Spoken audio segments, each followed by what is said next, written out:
वो आदमी अभी अभी टाइम ट्रैवल करके प्राचीन काल में पहुंचा था और आते ही देखा सरकार शादी के लिए लड़की फ्री में बांट रही। जैसे ही उसने महिलाओं की लाइन देखी वो थोड़ा निराश हुआ। ज्यादातर औरतें बिल्कुल साधारण लग रही थी, लेकिन तभी कुछ महिलाएं आई जो इतनी खूबसूरत थीं कि सबकी नजरें थम गईं। तभी अचानक उसे 3 महिलाओं की मन की आवाजें सुनाई। उसे लगा शायद उसका वहम, लेकिन फिर एक अमीर खानदानी लड़की की सोच जब सुनाई दी तो वो चौंक गया। उसी पल एक छोटी सी स्पिरिट प्रकट हुई और उसे फेवरेबिलिटी सिस्टम से बांध दी। सिस्टम ने बताया अगर वो हर लड़की की फेवरेबिलिटी स्कोर बढ़ाता है तो उसे अलग अलग रिवॉर्ड्स मिलेंगे। वो बहुत एक्साइटेड हुआ, लेकिन खुशी ज्यादा देर टिक नहीं पाई क्योंकि अधिकारी ने घोषणा की हर पत्नी पर हर महीने 50 किलो अनाज देना अनिवार्य है। लोग पीछे हटने लगे, लेकिन अधिकारी ने सख्त लहजे में कहा जो कुंवारा रहेगा उसे सीधे युद्ध के मैदान भेज दिया जाए। डर के मारे 2 गांव वालों ने जल्दी से मजबूत कदकाठी वाली औरतों को चुन लिया। अब बारी थी उस आदमी की। वो सोच में पड़ गया क्योंकि सामने खड़ी तीनों औरतें लाजवाब थीं। अधिकारी उसे जल्दी करने को कह रहा था, लेकिन तभी सिस्टम ने बताया इन तीनों की अपनी अपनी स्पेशल आइडेंटिटीज है और अगर वो तीनों को चुनता है तो एक हिडन रिवॉर्ड अनलॉक करेगा। उसने बिना वक्त गंवाए कह दिया मैं तीनों को चुनता हूँ। भीड़ हंसने लगी, लोग मजाक उड़ाने लगे। एक को पाल नहीं सकता, तीनों को कैसे संभालेगा? अधिकारी ने चेतावनी दी अगर अगले महीने अनाज नहीं दिया तो कानूनन सजाए मौत मिलेगी। अब वो अपने तीनों पत्नियों के साथ घर लौटने लगा, लेकिन रास्ते में ही एक स्थानीय गुंडे ने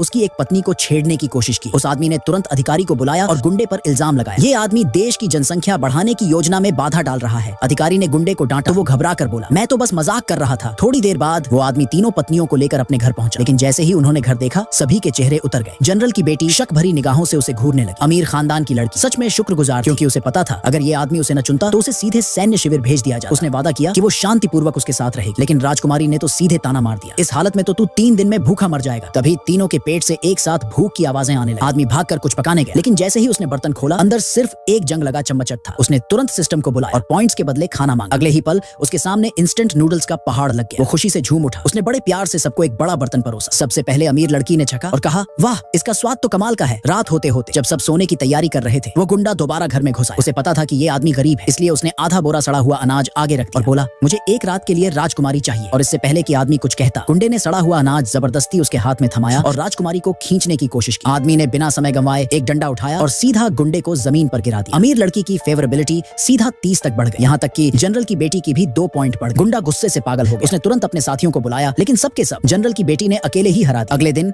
एक भला गांव वाला दौड़ता हुआ आया और बताया कि गांव की एकमात्र गाय को मार दिया गया है। पता चला ये वो गुंडे की पिछली रात की हार का बदला था और अब वो अफसरों के साथ बैठकर बीफ की दावत उड़ा रहा था। उन्हें लगा कि वो आदमी अब डर जाए, लेकिन वो गलत थे। इस बार आदमी ने ठान लिया कि वो अपने शरीर के असली मालिक का सम्मान वापस लाकर रहेगा। तीनों पत्नियां चाहती थीं कि वो इस मामले को जाने, लेकिन आदमी अब रुकने वाला नहीं था। उसे सिस्टम पर पूरा भरोसा था और वो अपनी मार्शल आर्ट स्किल्स बढ़ाने की तैयारी में। इधर जब अफसर चुराए हुए बीफन का मजा ले रहे थे, एक अफसर ने गुंडे से पूछा तुझे डर नहीं लगता कि वो बदला लेगा? और इससे पहले कि गुंडा कुछ कहता वो आदमी अचानक वहां पहुंच गया और बोला अब तू अपने गुनाहों की कीमत चुकाएगा।